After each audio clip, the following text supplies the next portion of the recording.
कहानी सुनिए तीन देवियां वैदेही के स्वर में। ऐसे ही एक दिन मैं चला जा रहा था, अपनी ही धुन में था। जैसे ही कुछ पैग अंदर जाते हैं, मुझे मैडम जी न जाने क्या हो जाता है। मैं कहाँ अपने बस में रहता हूँ। तो जैसे ही मैं गाड़ी लेकर आगे चला तो देखा तीन देवियां खड़ी थी। तीन देवियां? मैं हंसी। हाँ जी मैडम, जब मैंने दिल्ली से बुकिंग ली थी तो शायद उन्हें भी क्लियर नहीं था कि उन्हें जाना कहाँ है। उनके चेहरे से केवल मस्ती लेने की चाह दिख रही थी। उन्हें बस हवाओं के रुख का पता करना था। पहाड़ियों पर क्या होता है वह देखना था। पहाड़ों पर से अपनी आवाज़ को झांकते देखना था। वे तीन थीं, पर बातें ऐसी कि 30 के बराबर हों। हाँ वालम सिंह, हम लड़कियों के पास होते ही बहुत किस्से, बातें, अपने दिल की बातें। बस प्याज के छिलकों की तरह निकलती ही जाती हैं बातें। हाँ तो बताओ फिर। मैडम, ऐसा लग रहा था कि वे लोग कभी अपने घर से बाहर कभी भी निकली ही न थीं। उनमें से एक बहुत ज़्यादा बोल रही थी। उसकी बातों से पता चल रहा था कि उसका दिल्ली में कोई बुटीक था और वहाँ पर तमाम लड़कियाँ अपने कपड़ों और अपने सपनों के साथ आती थीं और वह उन्हें जैसे ऑल्टर करती थी। और दो लड़कियाँ नौकरी करती थीं। वे वहाँ के किस्से सुना रही थीं। उनमें बहुत गुस्सा भरा लग रहा था। हालांकि वे तीनों ही खूब पैसे वाली लग रही थीं और मस्ती करने वाली, जैसे उनके जीवन में कोई दुख तकलीफ नाम की चीज़ ही ना हो। मैडम, दुख तकलीफें तो हमारे ही जीवन का हिस्सा होती हैं। जैसे मेरी बीवी हमेशा रोती रहती है, हर समय कलपती है किसी न किसी बात पर। और आप लोग देखिए, लगता है कहीं से कलपने वाली। ऐसे ही ठंडी हवा के झोंके की तरह वे तीनों थीं। न कोई दुख लग रहा था और न ही कोई तकलीफ। हरिद्वार से आगे बढ़ी वे मैडम, उस रात मौसम भी उन लोगों का साथ ही दे रहा था। वह उन्हें बेचैन कर रहा था, उन्हें खुद एंजॉय करने के लिए बोल रहा था। और वो तीनों गजब ही थीं। मैडम जी, अरे आप कहाँ खो गए? चाय पियेंगे क्या? हाँ, रोकना कहीं पर। चाय की तलब मुझे भी लगने लगी थी। हमारी टैक्सी चाय पीने के लिए रुकी। मुझे हाईवे पर रात बहुत पसंद है। इस अंधेरे में मैं भी कहीं खो जाती हूँ। चाय खत्म हो चली थी और बालम सिंह की सिगरेट भी। अब इस समय का धुआं यहीं छोड़कर निकलना था। और वे लोग भी ऐसी ही चाय पीकर निकली थीं। गंगा किनारे उन्होंने रात भर अलाव जला रखा था। चाय पीकर उन्होंने बहुत कुछ यहीं छोड़ा और लिम्का ली। मैडम जी, जब गाड़ी में बैठकर वे लिम्का में वोदका मिलाकर पी रही थीं और फिर गंगा किनारे अलाव जलाने के लिए उन्होंने गाड़ी रुकवा दी। मैं दूर से बैठा उन्हें देख रहा था। बड़ा ही मज़ा आ रहा था। उन तीनों की बातें और बियर का नशा। गंगा तट पर रात गहराने लगी थी। मैंने तीनों मैडम लोगों के लिए खाने पीने का सारा बंदोबस्त कर दिया था और लकड़ी के टुकड़े टेंट वालों ने भिजवा दिए थे। मैडम लोग आग का बंदोबस्त कर खाने पीने में व्यस्त हो चली थी। मैंने भी सारा इंतज़ाम कर दिया था। बहुत मज़ा आ रहा था और खुद पर गुस्सा भी कि क्यों मैं हमेशा लाज शर्म की बात सोचता हूँ। पर क्या करूँ मैडम जी, हम आदमी होते ही ऐसे हैं। और दिव्या मैडम थीं, बहुत ही अच्छी, दिल की सच्ची, खिलखिलाकर हंसने वाली। मेरी बातों को सुनकर ही बहुत हंस रही थी। और जब मैं बियर लेकर गया तो हंसते हुए बोली, ये हाथ मुझे दे दे बालम, मैं इनसे बियर मंगवाऊंगी। हाँ मैडम, फिर मैंने उनके लिए आलू भूने। आलू भूनते हुए मैंने देखा दिव्या मैडम की आंखों में कुछ था। क्या था ये मुझ जैसे अनपढ़ को क्या पता। पर आलू के भुनने की चिंगारी की जलन न होकर वो किसी और की जलन थी, जिसे मैं पढ़ नहीं पा रहा था। वो कुछ कहना चाह रही थी, पर शांति से कुछ गुजरने का इंतज़ार कर रही थीं। मुझे लग रहा था कि कुछ न कुछ तो उनके मन में चल रहा है, पर क्या, यह नहीं पता था। एकदम से मुझे लगा कि उन पर कोई चुड़ैल या भूत आ गया है। ऐसा ही कभी-कभी मेरी घरवाली के साथ भी होता है, पर मैं तो एक आध हाथ धर देता हूँ। मुझे लगा कि क्या दिव्या मैडम का घरवाला भी एक आध हाथ धरता होगा। पर मेरी बीवी ठहरी गंवार, और कहाँ ये सब मैडम लोग, दिल्ली से यहाँ तक आते आते बहुत कुछ तो जान ही गया था। दिव्या मैडम ने बोलना शुरू किया। अब नशा चढ़ चुका था और वह उचक कर सच बोलने के लिए तैयार थीं। दिव्या मैडम का पति भी वैसा ही था जैसे हम सब होते हैं। दिव्या मैडम को अपनी बीवी को पैर की जूती समझने वाले। मैडम, हम मर्द लोग ऐसे क्यों होते हैं? आखिर हम औरतों को अपनी नौकरानी ही क्यों समझते हैं?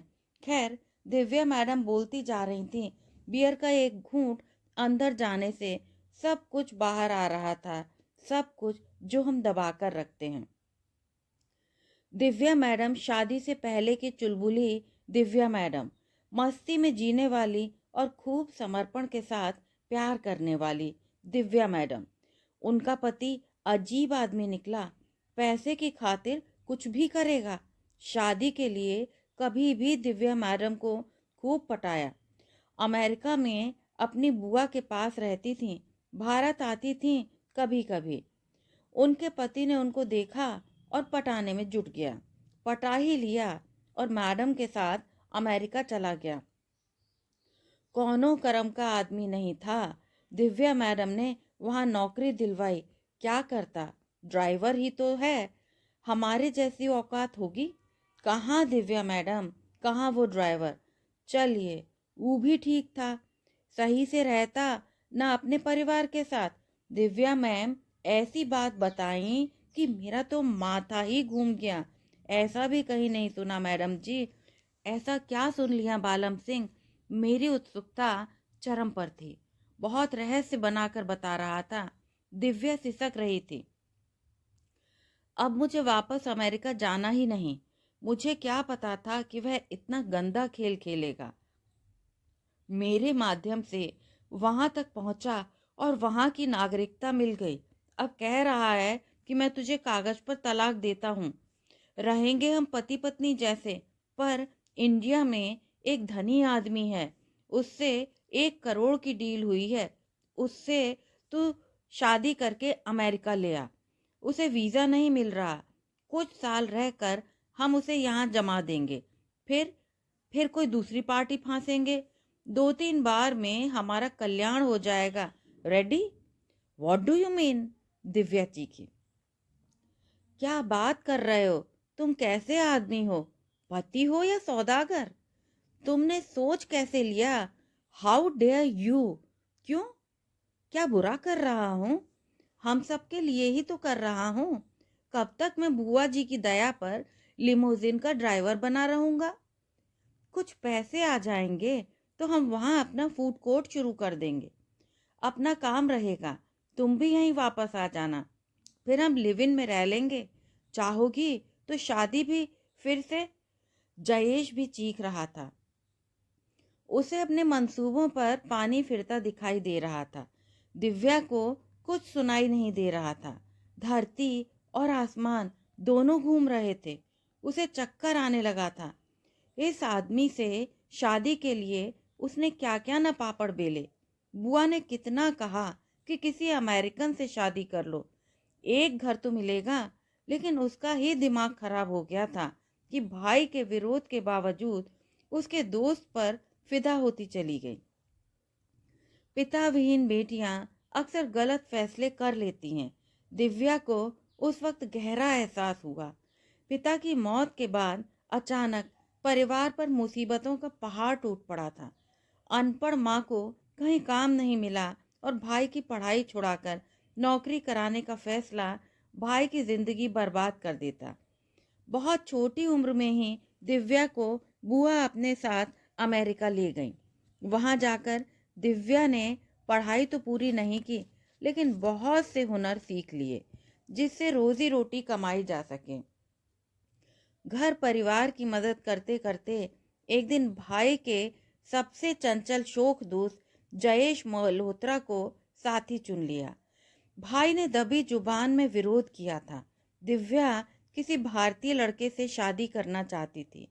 वह नहीं जानती थी कि वह अपने साथ कितना बड़ा धोखा कर रही है।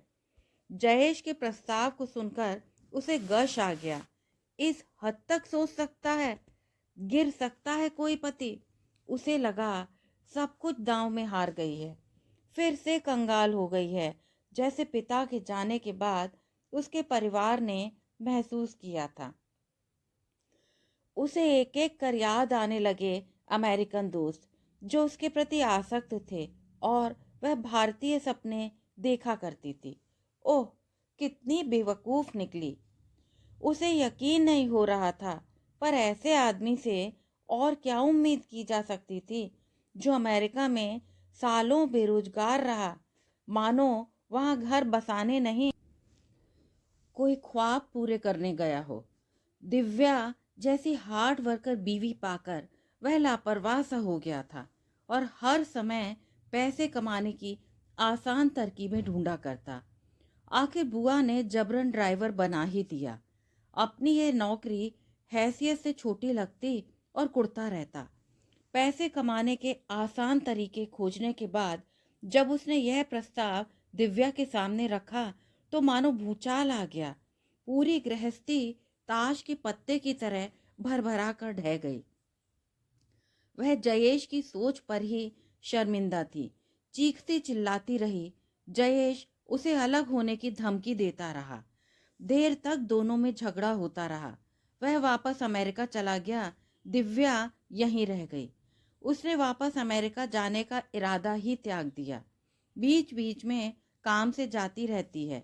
यहाँ अमेरिकी कंपनी से करार करके छोटा सा कॉल सेंटर चलाती है और अपने किशोर उम्र बेटे को पढ़ा रही है। पति को तलाक नहीं दे रही, वह पीछे पड़ा है।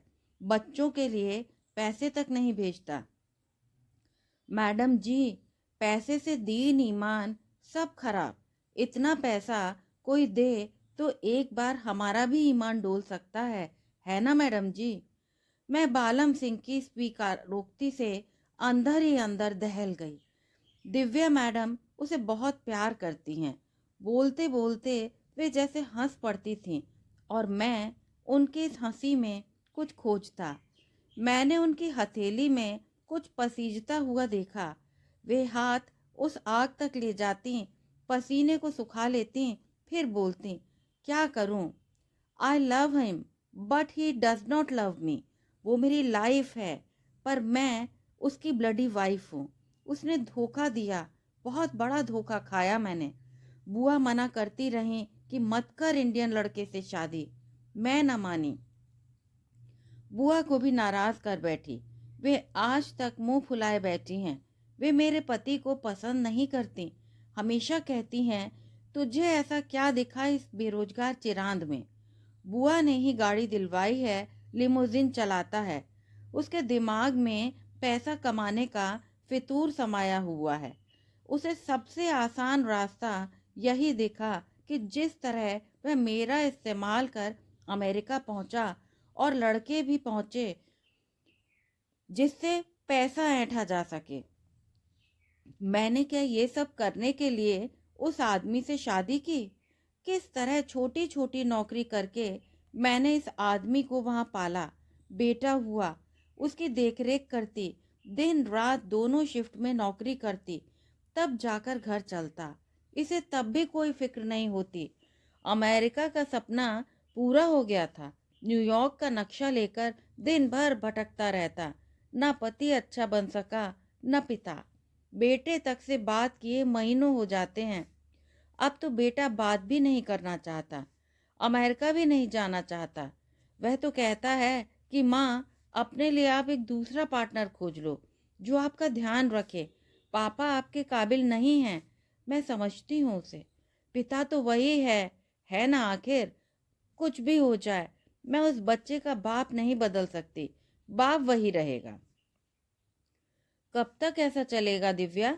दुख ओढ़ बिछाकर कब तक बैठी रहोगी? मैं बड़बड़ाई। बालम सिंह चौंक कर पीछे पलटा। उसके कानों में मेरी आवाज पड़ गई थी। बालम सिंह ने तभी एक किनारे गाड़ी खड़ी की। भरी भरी आंखों में बहुत कुछ था। बोला, मैडम चाय पी लें, फिर चलेंगे। उसने अंगड़ाई ली, हाथ पांव सीधा किया, उंगलियां चटकाईं। लंबी यात्रा के लिए खुद को तैयार कर रहा हूं मानूं। मैं बाहर आई। मैंने चाय के बहाने दिव्या के दर्द को पीने की कोशिश की, पर सफल न हो सकी। समझ न सकी कि लड़कियां आखिर केवल एक ही चीज के लिए होती हैं, दूसरों के आनंद के लिए। चाय पीते पीते बालम ने शानवी की कहानी का पिटारा खोल दिया। बहुत था आज बालम के पिटारे में बिखेरने के लिए, बहुत कुछ था। आज की रात के लिए सेमिनार के पॉइंट का क्या करना था, वो तो पढ़ ही लिए जाएंगे। आज तो बालम की 3 देवियों की कहानी थी। चाय पीकर हमने सफर शुरू किया। मैडम, दिव्या मैडम की कहानी तो थी ही दुख भरी, पर शानवी मैडम, वो तो अजीब से दुख से गुजर रही थी। इधर उन लोगों की आग कम हुई तो मैं लकड़ी डालने गया। देखा तो शानवी मैडम पर अब उस भूत का असर हो चुका था। वह मैडम अब अपने आपे में नहीं थी। दिव्या मैडम जहां एक तरफ अपना दुख कहकर खिलखिला रही थी, तो शानवी मैडम अपनी कहानी कहने जा रही थी। शानवी मैडम ने गिलास उठाया और कहा, और ये जाम मेरे बेवफा पति के नाम, उस पति के नाम जो केवल नाम के लिए मेरा है, कागजी रिश्तों में मेरा है। वह मेरे शरीर का मालिक है। ओहो, मैं कुछ नहीं, मैं क्या हो सकती हूँ? तुम्हें पता, उसके जीवन में मेरे जैसी कई हैं, कई, जिनका कोई मुकाबला नहीं। हालांकि मुकाबला तो मेरा भी नहीं। मैं पढ़ी लिखी हूँ, वेल सेटल्ड हूँ, मल्टीनेशनल में नौकरी करती हूँ, मिस इंडिया में शॉर्ट लिस्टेड हुई थी। ओह, ये मेरी खूबियाँ हैं जो अब मेरी कमियाँ बन गई हैं। मैं अपने पति के माथे का मुकुट हूँ। जो मेरी सफलताएं हैं वो सब उसके कारण हैं, और जो मेरी असफलताएं हैं वे मेरे अपने कारण। मेरी असफलता? हाँ, है ना। मैं गंवार हूँ। मैं अपने पति और परिवार से बेपनाह मोहब्बत करती हूँ, और अपने पति से भी यही चाहती हूँ। और ये है मेरे फेल्योर की स्टोरी। मेरे पति का रंगीन मिजाज जो मुझे बदल नहीं पाया, ये मेरी ही फेल्योर है। तुम्हें पता, मैं उसकी हर गर्लफ्रेंड को सहन करती हूँ, अपनी सैलरी से घर चलाती हूँ, जिससे वह अपने बाहर जाने के शौक पूरे कर सके। मैं क्या हूँ? कुछ भी तो नहीं। वो बाहर जाता है, मैं उसका मुंह ताकती हूँ। बिस्तर के कोने पर कहीं ना कहीं खुद को अकेला पाती हूँ। मैं इस मानसिक दर्द से उबरना चाहती हूँ। मैं क्या करूँ? कभी कभी वह घर पर ही अपनी गर्लफ्रेंड लाने की बात करता है। कहता है, थ्रीसम करेंगे। उफ, थ्रीसम! मैं कैसे दूसरी लड़की के सामने नंगी हो जाऊं? वह पागल है। मन होता है या तो खुद को मार लूं या उसे मार दूं। शानवी के पास शादी का रिश्ता घर चलकर आया था। अपने छोटे से शहर से जब वह मिस इंडिया के लिए शॉर्ट लिस्ट हुई थी, तब धूम मच गई थी उसकी। शहर के छोरे गली में मंडराया करते थे। हर लड़की उसे सराहना की नज़र से देखा करती, और शायद मन ही मन उसके जैसा बनने की सोचती। शादी का रिश्ता बहुत धनाढ्य परिवार से आया था, और होने वाला पति राहुल सेटल हो चुका था। शादी के लिए वह मना नहीं कर सकी। सब कुछ बहुत अच्छा था। कुछ दिन इतने सुनहरे कि वह अपने ही भाग्य पर रश्क करती, पर 6 महीने बाद ही सुनहली परतें उतरती चली गईं।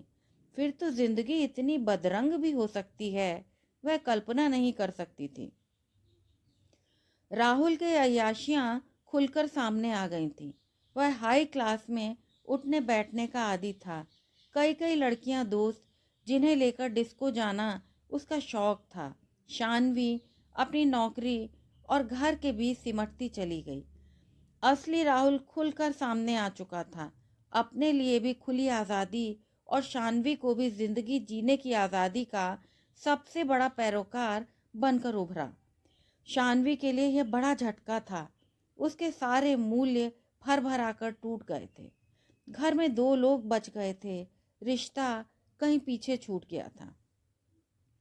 यात्राओं ने उसे नई जिंदगी दी।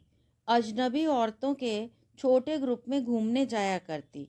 जिंदगी बेमकसद सी लगती थी। राहुल को बच्चा नहीं चाहिए क्योंकि वह उसकी जिम्मेदारी उठाने को तैयार नहीं था।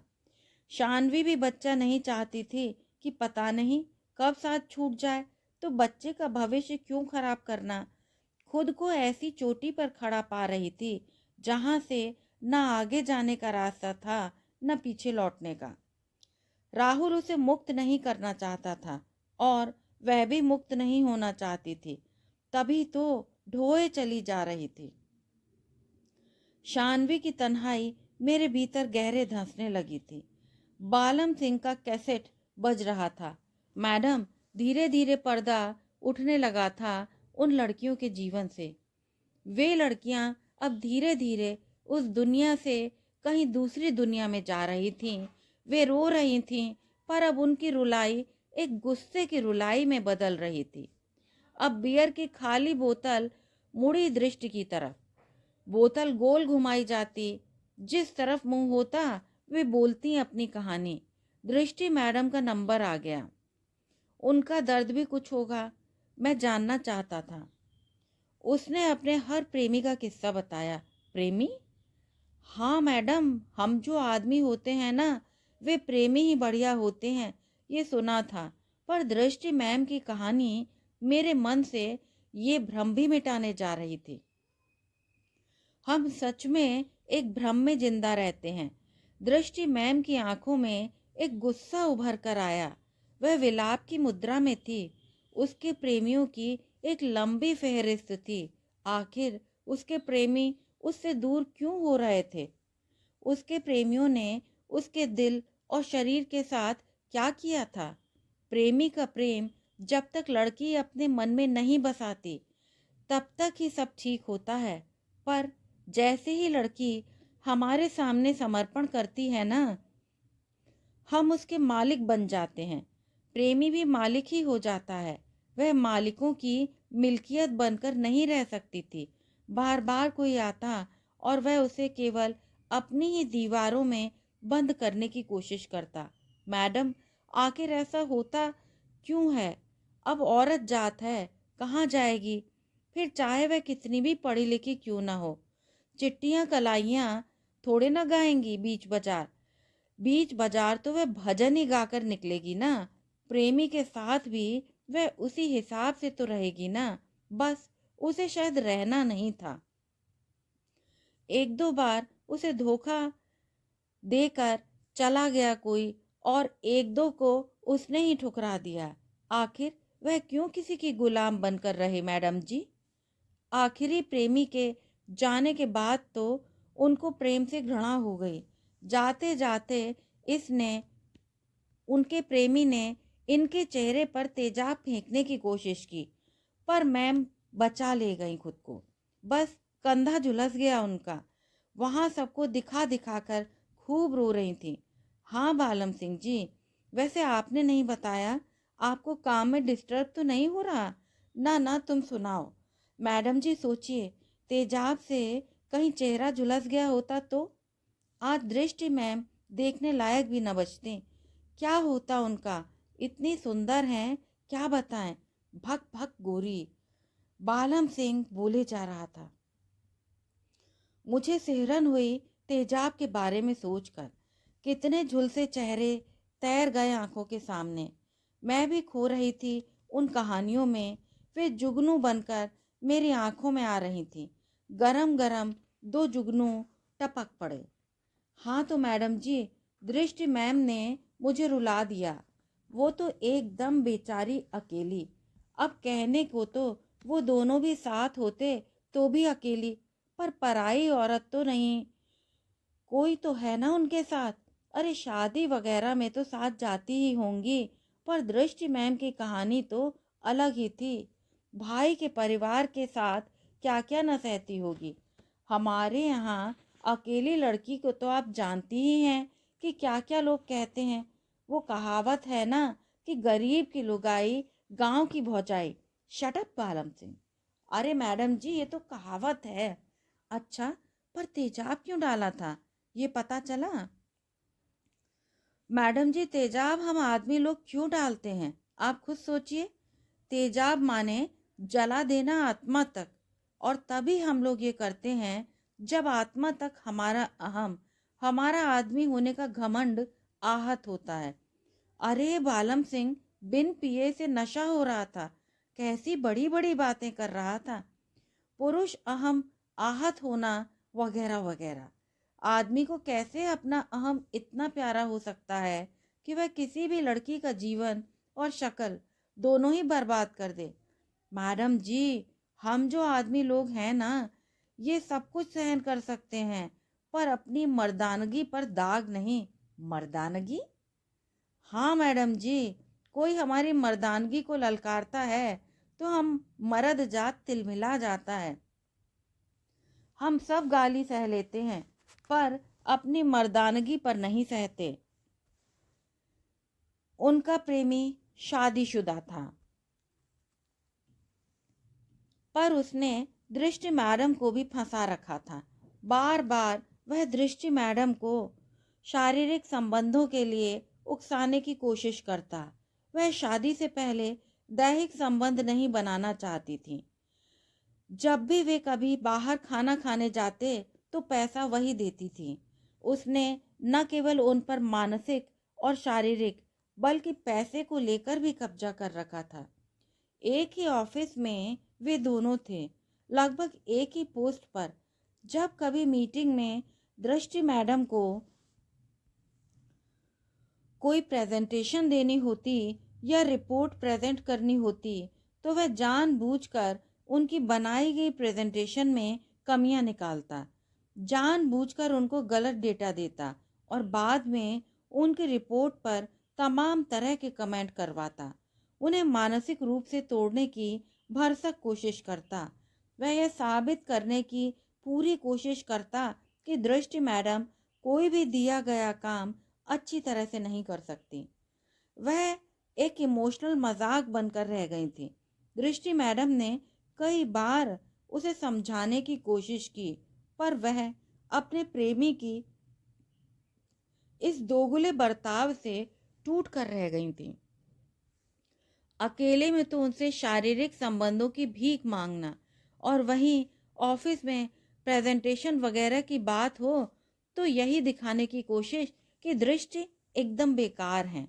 दृष्टि मैडम उसके इस दोहरेपन से बिलबिला रही थी। वह अगर आवाज उठाती तो कहता कि चलो मेरी शर्त पूरी कर दो। उनके कुंवारे रहने के कारण इतने किस्से कहानियां मशहूर थे कि लोग उन्हें सहज उपलब्ध समझते थे। ओ, ये लड़कियां अविवाहित होने पर सहज उपलब्ध हो जाती हैं। क्या क्या सोच है। कमीने मेरे बारे में भी सोचते होंगे, क्योंकि मैं भी लंबे समय से शादी टालती जा रही हूँ। मैं मन ही मन सोच सोचकर बौखला उठी। दृष्टि की कहानी अभी बाकी थी। उनके प्रेमी की इमेज बहुत अच्छी थी।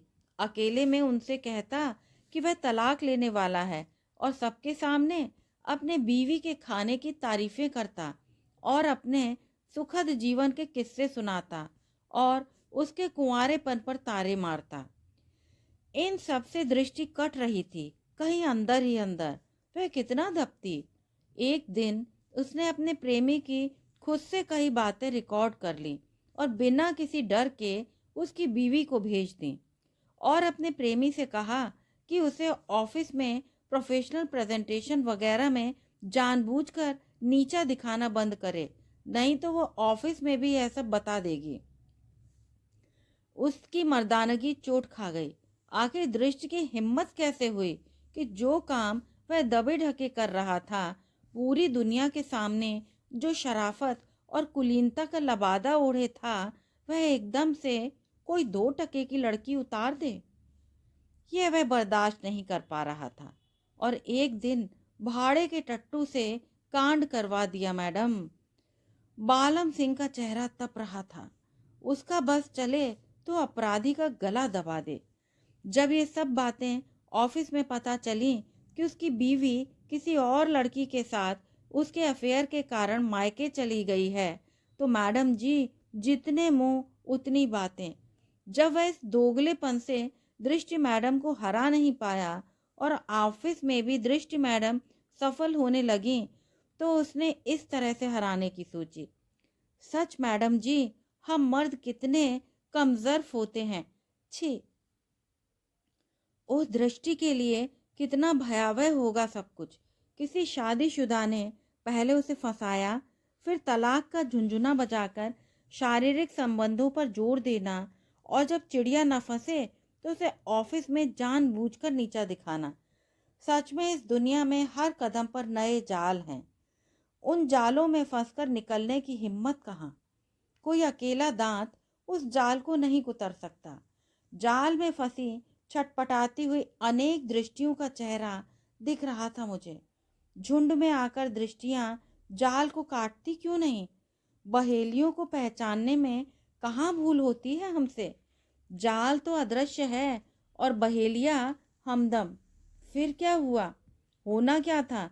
हमारे शरीर पर गर्म तेल की एक बूंद आती है और हम दर्द से बिलबिला उठते हैं। उसके ठीक होने का इंतजार करते हैं। हर समय एक ही प्रार्थना करते हैं कि किसी तरह इसका दाग चला जाए। तेजाब तो हड्डियां तक गला देता है। फिर दृष्टि मैडम ने अपनी खाल को गलते हुए देखा। पहले उन्हें यकीन नहीं हुआ कि उनके साथ ये क्या हुआ। उन्होंने अपना चेहरा तो किसी तरह उस हमले से बचाया, पर कंधा और गर्दन उस हमले की चपेट में आ गए। ओह गॉड, न जाने कितने ही किस्से हम रोज अखबारों में पढ़ते हैं। तेजाब का हमला और खाल का गलगर कर गिरना। मुझे पहले ये बहुत परेशान करता था। आज तो इस दृष्टि से एकदम से जैसे मेरे सामने एक दुखों का कोलाज सा बना दिया हो। ऑफिस में ताने, अविवाहित होने के कारण लोगों के ताने, उसे हर समय उपलब्ध समझना, दूसरों के द्वारा उस पर शारीरिक संबंधों को लेकर दबाव डालना, और जब इन सबसे भी लड़की को नियंत्रण में न कर सको तो उस पर जिंदा मौत की बारिश कर देना। तेजाब एक जिंदा मौत है जो गला देता है अंदर तक, आत्मा तक। वह पिघला देता है न केवल हड्डियां, न केवल चेहरा, बल्कि पहचान तक। तेजाब मरने से पहले एक मौत होती है। वह रिश्ता है, एक एक बूंद में खाल बूंद बनकर गल गल गल कर बह जाती है। अपरिचित हो जाते हैं खुद से ही, खुद से बेगाने। अपनी दृष्टि मैडम की कहानी वह बातूनी बालम बता रहा है, और मैं देख रही हूँ दृष्टि के चेहरे पर हमला किए जाने को। देख रही हूँ एक कथित प्रेमी को ठुकराए जाने का अंजाम। उसका प्रेमी बोल रहा है, तुम्हें सजा मिलेगी, मेरी बीवी तक मेरी रिकॉर्डिंग पहुंचाने की। परिणाम भुगतोगी, देख लेना। अच्छा नहीं किया तुमने। वह गंवार औरत, उसे तो मैं ले ही आऊंगा अपने पास, पर अब तुम नहीं बचोगी। पता चलेगा कि मुझे ठुकराने का अंजाम क्या होता है। और फिर उसके बाद एक हंसती मुस्कुराती बेखौफ दृष्टि, जो आज अपनी प्रेजेंटेशन के बाद बहुत खुश है। आज ना डेटा गलत थे और ना ही कोई मिसमैच था। सब कुछ परफेक्ट। पिज़्ज़ा हट में जाकर सेलिब्रेट करने का मन था। एक तो उस पागल आदमी के जाल से बाहर निकलने की संतुष्टि, और बहुत दिनों के बाद सीनियर्स की शाबाशी। तभी अचानक से किसी मोड़ पर बोतल में जिंदा ठंडी मौत लिए कोई उसका इंतजार कर रहा था। ट्रैफिक बहुत था और धूल से बचने के लिए उसने भी आज अपना चेहरा ढक रखा था। न जाने क्यों उसे सामने से आते शख्स से बेचैनी हुई। उसे लगा जो परसों उसने नई चेन खरीदी थी उसे खींचने के लिए आ रहा है, तो वह थोड़ी सतर्क थी और सावधान भी। जैसे ही वह पास आया, उसके फोन पर अनजान नंबर से मैसेज था, हैव फन। उसे समझ नहीं आया तब तक उस पर जैसे ठंडी जलन का हमला हुआ। चूंकि चेन के खो जाने के डर से चेहरे को लेकर चौकन्नी थी, तो झटका देकर अपना चेहरा उसकी पूरी चपेट में तो आने से बचा लिया, पर कंधे को न बचा पाई। भयानक ट्रैफिक, अजीबोगरीब शक्लें, सब आ रहे हैं, सब जा रहे हैं, कोई उसे छू नहीं रहा, सब दूर दूर हैं। अरे हम भी जल जाएंगे, पकड़ो पकड़ो। भाग रहा है वो।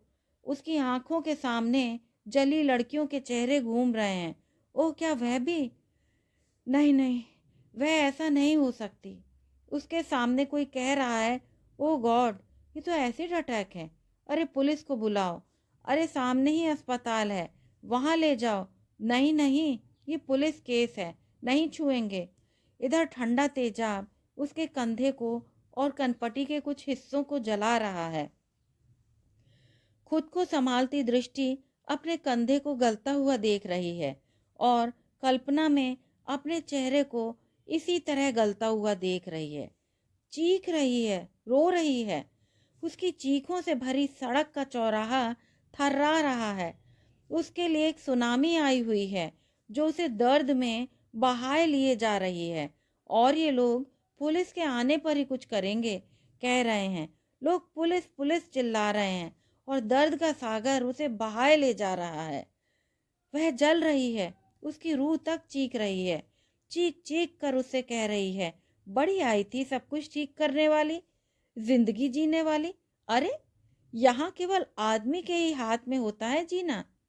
अब कौन सा मुंह लेकर जाएगी? अभी तो कंपनी वाले ही निकाल देंगे। वह उसे चुप करने की कोशिश में है, पर कल क्या होगा? वह ऑफिस वाले उसका साथ देंगे या उस पर हमला करने वालों का? ओह, वह दर्द और सवालों के जिस चक्रव्यूह में फंसी है, उससे बाहर निकलना उसके लिए बहुत मुश्किल है। नजदीकी हॉस्पिटल में वह दर्द से छटपटाकर बेहोश होने के कगार पर है।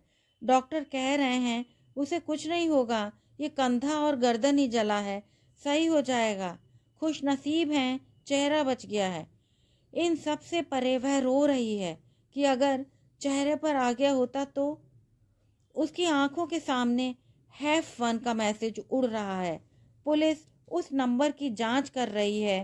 तेजाब से जले हुए कंधे में वह अपना चेहरा देख देख कर जिस तरह सिहर रही है, उससे हर कोई परेशान है। वह कंधे का दाग दिखाकर दिव्या के गले लगकर रो रही है और उसकी आंखों में अपने प्रेमी के लिए नफरत का तेजाब बह रहा है। उसकी चीखों में सारे प्रेमियों के लिए अंतहीन नफरत है। वह गालियां देना चाहती है, वह गाली दे रही है और अपनी झुलसी हुई त्वचा को प्यार से सहला रही है। मैडम जी, आप खुद ही बताओ। दृष्टि मैम की बातें सुनने के बाद दोनों मैडम और परेशान हो गईं। आप सोचिए, थोड़ी देर पहले ये तीनों खिलखिला रही थीं, तो अब तीनों गिलास के पीछे से न जाने किस दुनिया में घूम रही थीं। मैडम, मैं अब परेशान हो चला था। ठंड बहुत बढ़ने लगी थी और रात में सुंदर मैडम लोगों के साथ कुछ हो न जाए, तो मैं उनके पास गया कि बोलूं कि चलें आगे बढ़ें। वे तीनों ही गंगा की तरफ मुंह करके खड़ी थीं। न जाने क्या क्या सोच रही थीं, न जाने किस दुनिया में थीं। वे गंगा की तरफ जैसे मन ही मन मंत्र पढ़ रही थीं। अरे, मुझे लगा कि ऐसा तो नहीं वे मरने जा रही हों। मैडम जी, मैंने मन ही मन हनुमान चालीसा का पाठ करना शुरू कर दिया। मैडम जी, ये हनुमान चालीसा भी मुझे चैन नहीं दे रहा था। मैं नहीं जानता था कि क्या करूं, कहाँ जाऊं। वे जोर जोर से विलाप कर रही थीं। फिर मैडम जी, मैं कांप रहा था। कहीं तीनों ने गंगा में छलांग लगा दी तो मेरा क्या होगा? कहीं गुंडे आ गए तो इन तीनों सुंदर मैमों को कौन बचाएगा? मैं इन्हें छोड़कर जा नहीं सकता था और साथ रहने के अपने ही खतरे थे। अजीब मुसीबत थी मैडम जी। करता तो क्या करता? अकेले कैसे तीनों भरी पूरी औरतों को बचाऊंगा? मेरे होश उड़ गए। तीनों को पकड़ूं तो कैसे? कहीं कोई इल्जाम लगा दिया तो? मैं थर-थर काँप उठा था। मैडम जी, वह रात बहुत लंबी होने लगी थी। मैं बस मन ही मन में दुर्गा, काली, चामुंडा सबका जाप कर रहा था। बस आज की रात कट जाए, नहीं तो मैं कट जाऊंगा। हे भगवान, बचा ले। किसी तरह आज की रात कट जाए। तीनों औरतों का विलाप ऐसा लग रहा था जैसे सूने वन में प्रेतनियां रो रही हों, अपने बिछड़े साथी को खोज रही हों या बदला लेने के लिए उतावली हों। अचानक मुझे भय लगने लगा। कहीं मुझे लगा तीनों भूतनी तो नहीं जो मेरे साथ दिन भर की यात्रा करके यहाँ तक। मेरा मन हुआ कि मैं भाग जाऊं, सब छोड़ छाड़ कर। जो होगा कल देखा जाएगा। एक बार उठा भी, मैडम, तभी न जाने क्या हुआ, मेरे मन के अंदर से एक करुणा भी उमड़ी। मुझे उस समय अपनी उस पत्नी की बेतहाशा याद आई जिसे मैं अक्सर पीट दिया करता था बात बात पर, जो चुपचाप गाली सुन लेती है, मार खा लेती है और हंसती हुई मेरी सेवा में लग जाती है। हर समय सुनती रहती है, गालियां भी खाती है और मीठी मीठी खीर भी खिलाती है। मैडम जी, मुझे लगा कि इस प्रेतनियों के विलाप में मेरी बीवी का भी विलाप कहीं दूर से आ रहा है। हल्की रोशनी में उसका चेहरा आंसुओं में भीगा हुआ मुझसे शिकायत करता हुआ, मुझे धिक्कारता हुआ, मुझे उलाहने देता हुआ, मारिए और मारिए, मार ही दीजिए, और क्या कर सकते हैं आप? सुख तो दिए नहीं, हमेशा गाली ही दिए, गाली ही दे सकते हैं, और क्या करेंगे? कितने सपने दिखाए थे, और क्या दिया? क्या आपने कभी सोचा कि एक नई साड़ी जो आप दिलाते हैं उसके लिए तुरंत ही झट से कीमत मांग लेते हैं? कभी मुझे बुखार वगैरह में भी छोड़े हैं? मैं क्या हूँ आपके लिए? मनोरंजन? मैडम, मुझे लगा दिव्या मैडम के आदमी ने जो बात अंग्रेजी में बोली थी वही तो मैं उसे बोलता था। उसके इनकार करने पर उस विलाप में मैं डूब गया। हाँ साली, कहाँ जाऊंगा मैं तेरे अलावा? एक काम भी पति का नहीं कर सकती। बिस्तर पे आना फर्ज है औरत का, मना नहीं कर सकती। अरे फेरे लिए हैं, पंचायत बिठाऊंगा, मेरी औरत मना करती है। न जाने कितनी ही बार मैंने उसके बुखार से तपते शरीर को रौंदा था। मैडम, मुझे लगा गंगा में छलांग लगा लूं। मुझे अपने गुनाह साफ साफ दिखाई दे रहे थे। मैं अपने गुनाह पर पछता रहा था। तभी मैंने देखा तीनों औरतें गंगा किनारे बैठकर आपस में गुथी हुई हैं, एक दूसरे को संभालती हुई। विलाप खत्म, अथाह गहरी शांति। और इधर मैं मन ही मन अपनी पत्नी से माफी मांग रहा था। तीनों स्त्रियों ने देखा कि मैं कुछ बड़बड़ा रहा हूँ। अरे देखिए मैडम जी, देखिए, पहुंच गए, बालम सिंह चिल्लाया और मुझे भी प्रेत योनि से जैसे वापस लाया। और उस प्रेत विलाप से बाहर निकलकर मैंने देखा सुबह हो रही थी। हम पहाड़ पर चढ़ चुके थे। सुबह का उजाला फैल गया था।